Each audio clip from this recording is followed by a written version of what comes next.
Alright gang, well, I'm on the road, southbound Interstate 15 from Ogden, heading to Salt Lake, and I'm heading to a special place.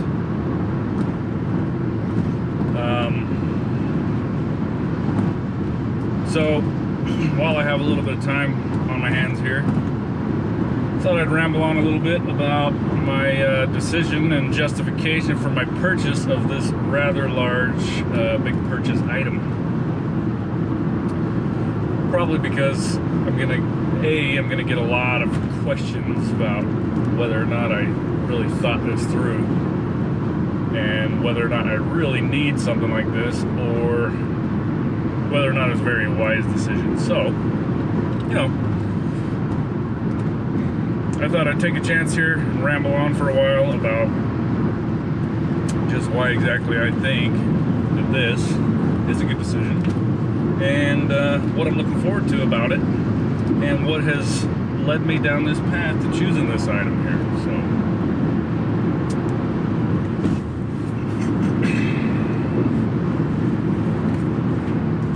So it is July 16th, 2019. And I'm headed to the BMW Motorrad dealership, Harrison Eurosports in Salt Lake City, well, Sandy, I guess, South Salt Lake. And I've been in there and visited with Thor twice, and pretty well decided on which bike I want. And so today I'm going to make my deposit and finalize my loan for heading in there to make it official and drop my deposit cash down.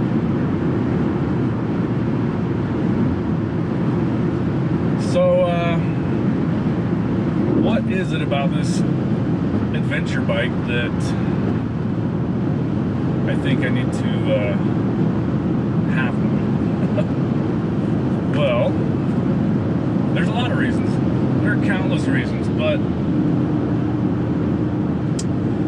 you know, I think mainly the main purpose of even having one is just freedom. It's the freedom to explore, the freedom to adventure, namely by being out in the elements. I'm driving past the Bountiful Peak over here in Kaysville and Farmington Road trails. And there's a perfect example of a road that I've been up several times in my vehicles, and I love going up there. But that's the type of road that you can drive up in a adventure bike, or any other bike, but an adventure bike. And it's awesome because you're out there in the elements, so long as the conditions are fairly nice, in the open air, over the open ground, and with the ultimate freedom to make a turn and go up here, make a turn and go over there, and just explore every nook and cranny of your local region. So, ultimate freedom in your local region, but also ultimate freedom abroad as well. As anybody who knows anything about adventure bikes or overland travel in general knows that you know, you have the freedom to explore for extended trips everywhere. So I think the very first few trips I plan to make here in the first year or so are going to be up to Alaska, hopefully up to Dead Horse, Alaska, where I used to work on the Arctic Ocean coast. Maybe I'll try to get up there and see David when he's on hitch at the old Dead Horse Airport. And along that route, I'll be driving up through Jasper and Banff and the Icefields Parkway, up the Alcan Highway, and all the way up through Canada into Alaska and back. Hopefully I'll be able to take a good trip out to the East Coast. Currently I'm working in Minnesota, so the plan is, as soon as I pick this bad boy up here in the next week or so, is to take it to work here in July. Well, it'll be the beginning of August out there to Minnesota while the weather conditions are really nice. But since I'm already going to be out there near the Lake Superior and the Great Lakes, perhaps I will venture on a little bit out there and explore a little bit of the nation's eastern northeast. And then after that, probably maybe a trip down to Baja, perhaps La Paz, and whatever that little town is at the very bottom tip down there. But hopefully this first year I'll be able to use it to explore a lot of the Utah, the regional areas, as well as, wow, I got some massive road debris. Whew. Gigantic semi-trailer shredded about 3 feet high on the ground there, several pieces. Good grief. Anyway, all these people are dodging them. But yeah, hopefully this first year I'll get to actually put this thing to use a fair bit. I see a lot of these bikes, they go up for sale and they've been, you know, they're 2 or 3, 4 years old and they've only got 2 or 3 or 4,000 miles on them. Well, I plan to put 1,400 miles on it in the first about week and a half I have it, heading out to Minnesota. And then I'll be exploring a good bit out there while I'm at work on my free time, and then back. So within the first month, this damn thing will have near 4,000 miles on it. And I don't plan to slow down from there. So I really think I'm going to get a lot of use out of it, which leads me into the next. I'm just going to take the Legacy Highway, get rid of all these people. Good grief. So yeah, ultimate freedom, exploration with the saddlebags, the pannier hard boxes, panniers, and the top box, and the ability to strap everything else down onto it. I'll be able to pack as much camping gear, travel gear, hammocks, rain fly, cooking stoves, dry gear, all the works, to be able to travel and camp everywhere I go. So that kind of leads me into some of the perks of having a motorcycle. There's definitely plenty of downsides, mainly that it's so expensive. Payment, the insurance payment, and so forth. So, but one of the upsides is certainly that everywhere you go and you explore and adventure and travel, like perhaps up the west coast, through California, through the Redwood Avenue of the Giants, perhaps, Redwood National Park, that type of area. It's like everywhere you go, good conditions or bad weather, rain or shine, you can camp everywhere. So, shoot, 3 or 4 nights in a hotel at full rate prices, that pays your dang motorcycle payment right there. So, I mean, the ability to camp everywhere you go, I mean, that is in the spirit of adventure biking as it is anyway. So, just pretty stoked about that. So that's one major upside, is everywhere you go, you can camp. Granted, there's going to be times when you're camping and it's going to be cold and damp. And the last thing you're going to want to do is camp. And you're going to want to pull into a hotel. But we will cross those bridges when we get there. Okay, before I move on from that, yes, after the first year, I do hope to, in the coming years, 2 and 3 down the road, to actually join a group, maybe a couple of guys, and I'd like to venture all the way down to Ushuaia and Chile and Argentina, and go see the Andes and do a full South America, Central America, South America expedition. Probably fly or ship the bike back and just fly home. We'll just have to see. But once I've covered the North American continent and South American continent to some degree, then in the years beyond that, probably plan to try to ship it abroad, and who knows, maybe I'll actually be working out there in the Mediterranean and Europe, and be spending some time over there for work with the helicopter, perhaps doing firefighting. And I'll ship my bike over there and I'll explore Europe on it. So anyway, I'm gonna spend a lot of money on this machine, and for the sake of really exploring the world with it, and I sure hope that I get to do that. I mean, that is my intent. I certainly don't intend to just have it and use it as a commuter to get to my office job, which I don't even have here in Utah, and just let it sit and park in my garage. So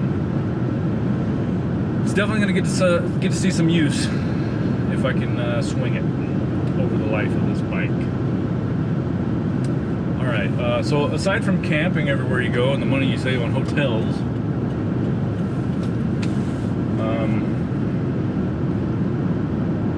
well, let's just, I guess, real quick talk about the downsides. So probably the biggest downside is going to be the payment, which is not going to be cheap. This particular bike is, in my opinion, the best tool for the job, and it's pretty over the top. And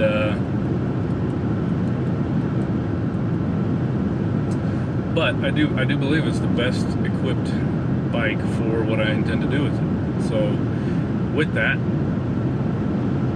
and with the relative peace of mind with the warranty and knowing exactly how hard it's been ridden from the get-go, being a single owner of a brand new machine, it's kind of worth it. It's worth the price I'm gonna have to pay for that. And you know, the good things in life, you only live once, and the good things in life, sometimes they don't come cheap. So perhaps my mind will change after some time of ownership with this thing, but hopefully not. So the price, the insurance, the first insurance quote that I got was from Progressive, who I've had with all of my automobiles for 15 years now.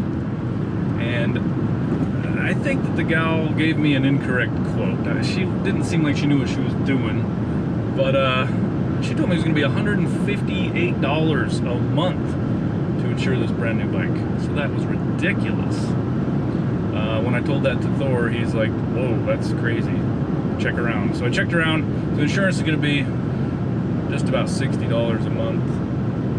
Now in the wintertime, if I don't drive it for a specific month, I can reduce that down to about 20 bucks just to keep it covered without riding it. But hopefully here in Utah, I'll be able to at least ride it once every month. Although I probably won't be able to drive it to work unless I'm working in SoCal. But anyway, insurance.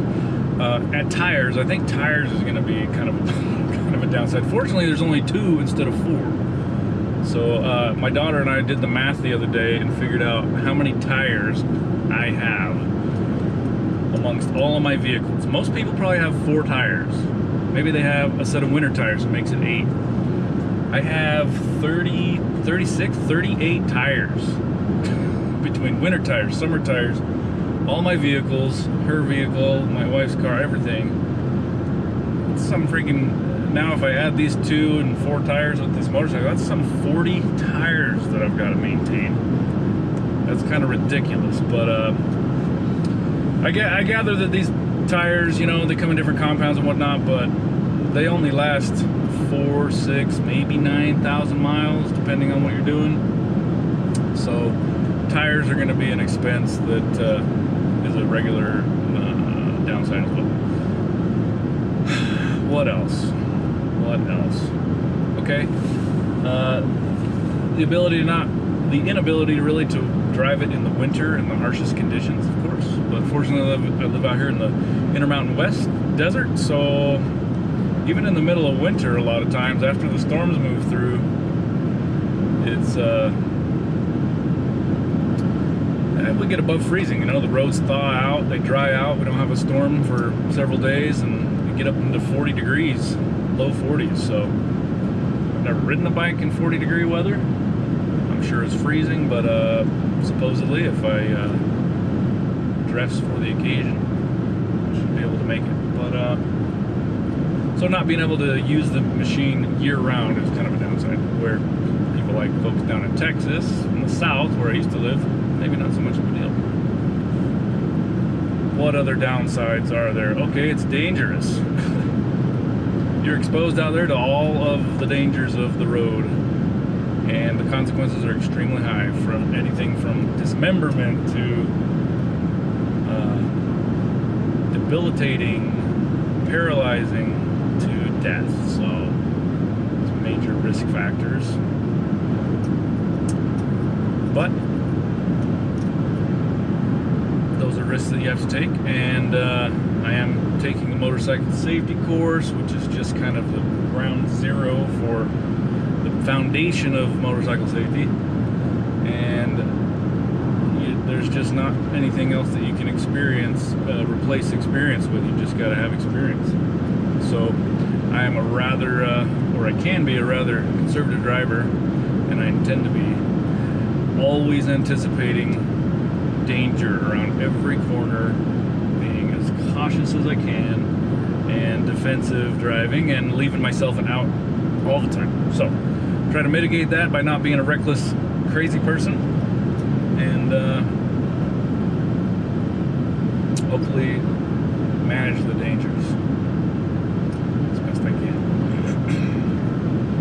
I don't know, there's probably other things that are downsides, but maybe one other downside is that as I become a motorcyclist, an adventure biker, there is a possibility that some of my other interests may wane away. And a lot of other interests I have, so I'm kind of worried about that, but I think I can manage everything, so we'll try. On to the awesome things about this bike.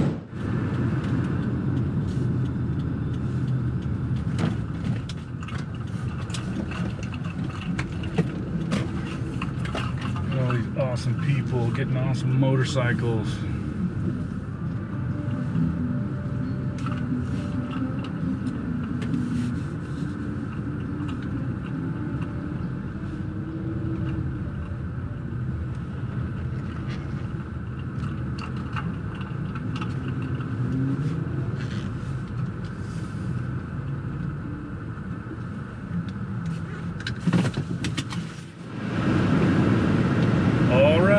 Well, the deed is done.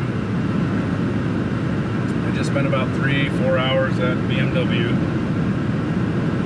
and picked out my motorcycle, so super stoked about that. I was on the fence about whether or not to get the brand new 2019 1250 or to go with the older one. And well, I decided to go with the older one. So it's 2015, and it literally came in at less than half the price. So over $20,000 cheaper than going with the brand new one. So, considering this is my first bike, and that it's probably, particularly when I'm off-roading, it's going to be going down occasionally, I just think I'm going to find a lot more comfort and confidence in riding a used bike to start out with. And with those payments, and with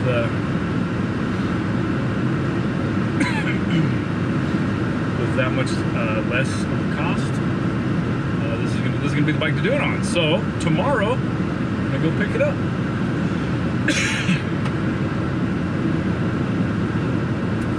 So as I'm rolling north once again from Salt Lake, back home, man, just about had a choking fit a minute ago, inhaling freaking bottled water. Great. So, picking up on where we were talking about before on the reasons of why, the pros of having a motorcycle, having an adventure bike,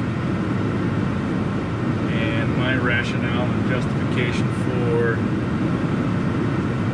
doing it.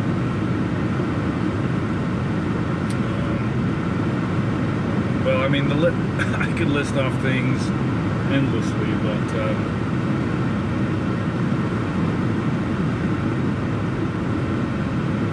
start.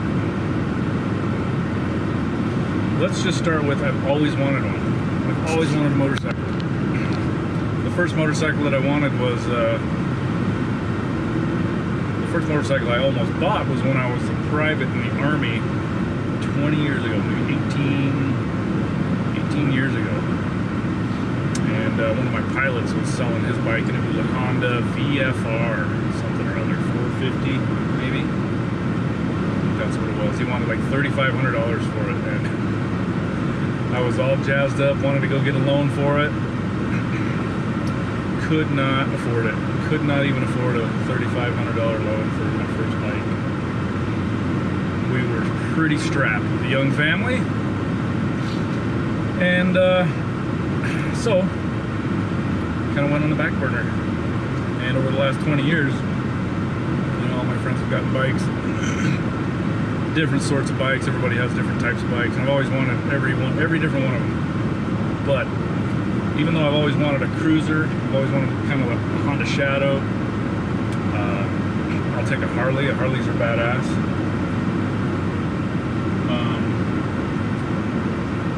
Always wanted a cafe racer, and definitely a freaking street bike. I mean, an R6 or an R1 1000 liter bike. Those have always been on my kind of wish list. So I guess it really wasn't until about I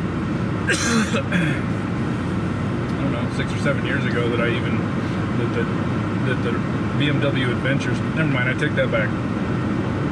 It was when I was deployed to Iraq, my second deployment in 2007, that my commander, my company commander, had the Ewan McGregor movie, The Long Way Around. I think, yeah, the first one. I guess they've made a couple since then, but so it's like a 7-part series, 8-part series. It's the iconic overlanding adventure motorcycle film, and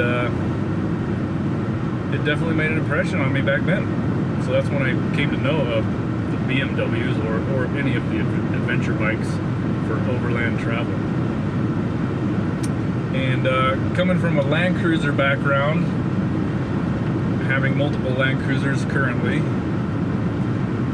they kind of go hand in hand with exploration, you know. But I've always wanted a bike, and the adventure motorcycles have definitely always had appeal to me, at least for the last, what, 10 years? Since my, 12 years since I was deployed. But just never really was looking into it too seriously until recently, I guess, until about within the last year. So now, as to the reasons of why now is probably the best, you know, now is actually a good time for me to get this bike. Those reasons are that, well, I do travel a lot for work, as most of you know. And I travel all the way from Southern California, Northern California, Oregon, and as of late, all the way out to Minnesota. And so I've got a lot of opportunities to actually put this thing to use, particularly during the summer. So I'm frequently traveling, you know, once a month.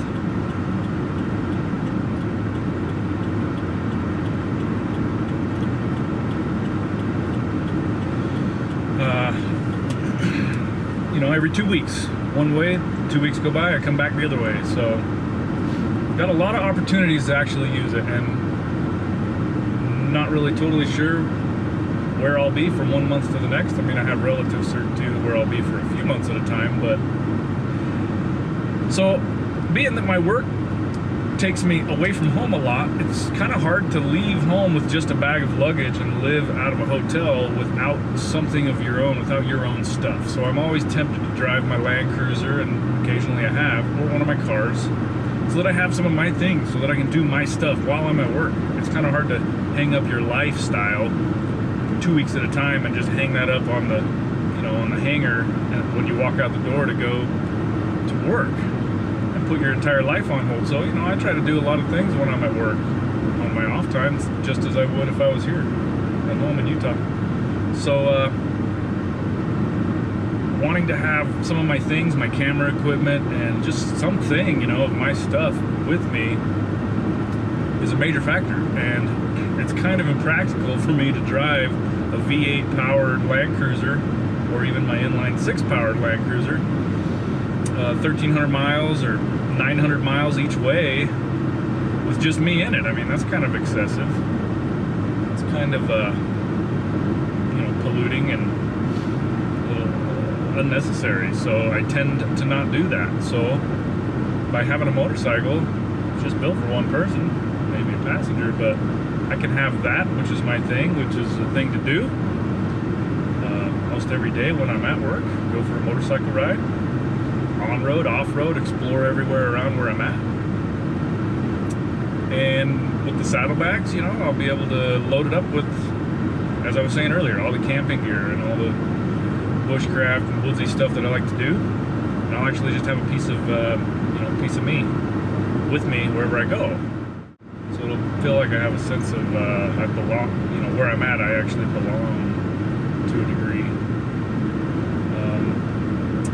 In addition to that, instead of traveling by air every 2 weeks, I won't actually have to travel through the airports anymore. At least not all the time anyway. I don't mind air travel, but it's just a lot of wasted time, really, sitting in airports and catching your connectors and whatnot. So that's time I could have spent in the saddle on a motorcycle, time while I'm traveling.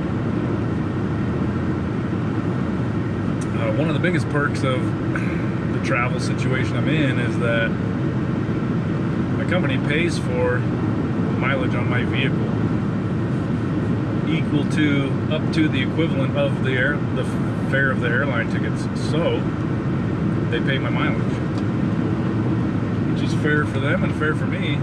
And so with that, you know, more or less that each month that I take my bike to work, more or less the payment will be made just by the fact that I'm traveling for work. So that's pretty bonus. It's almost like not having a bike or a different vehicle payment is just throwing away money. For someone like me who really likes to be on the road and likes to adventure and explore and just loves to drive. I mean, I love to drive. I love to get on a vehicle and just go and see the world. See the road passing by me, taking in all the scenery.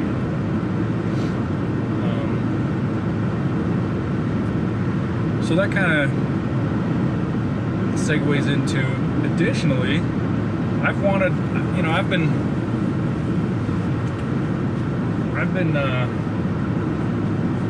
working on and building Land Cruisers and off-road vehicles for 20 years, and kind of unfortunately none of them have ever actually made it to exactly where I want them to, because every off-road machine, truck, is kind of an ongoing project.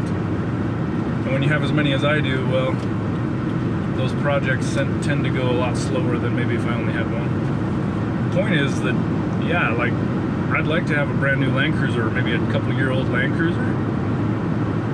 Not really a 4Runner, but potentially, perhaps, maybe a 4Runner, or a Tacoma, or a Tundra. You know, I'd like to have a couple-year-old one of those. A newer vehicle than all of my old trucks that require a lot of my time to work on and maintain.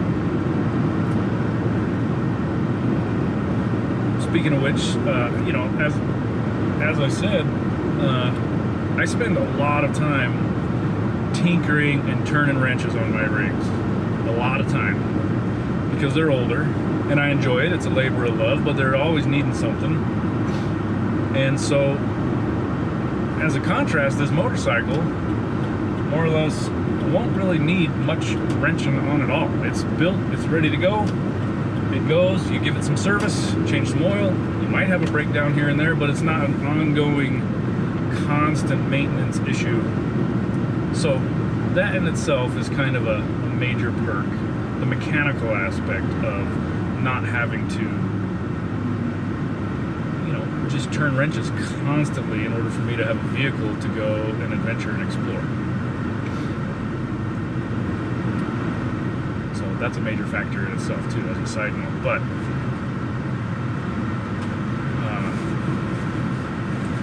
back to the fact of that all of those vehicles I just named off, they are spendy. Brand new Land Cruiser, $85,000 stock. 2-3-year-old one, $65,000 maybe. It's outrageous. A new Tundra, $65,000. A new Tacoma, $45,000. And then the problem is you got your payment, you know, your $600 a month payment. Then to deck it out on a vehicle that's owned by the bank, 100% owned by the bank at that point, you're talking you want to throw another $10,000 to $20,000 minimum of accessories, locking axles and roof racks and all the adventure gear just to go out there and have a cool off-road experience lifestyle. Off-roading, I mean, and we already do that with all of our other vehicles, but they're all old and paid off. So yeah, I mean, it's tempting. It's tempting to want to buy a rig that takes you on overlanding expeditions, but as compared to the price, this motorcycle might seem like an expensive hobby or tool, but it's kind of a hobby that I already do.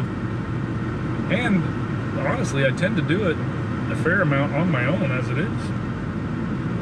A lot of the times I go for rides and cruises and drives. You know, my kids are busy. Hopefully Amy will be going with me a little bit more, but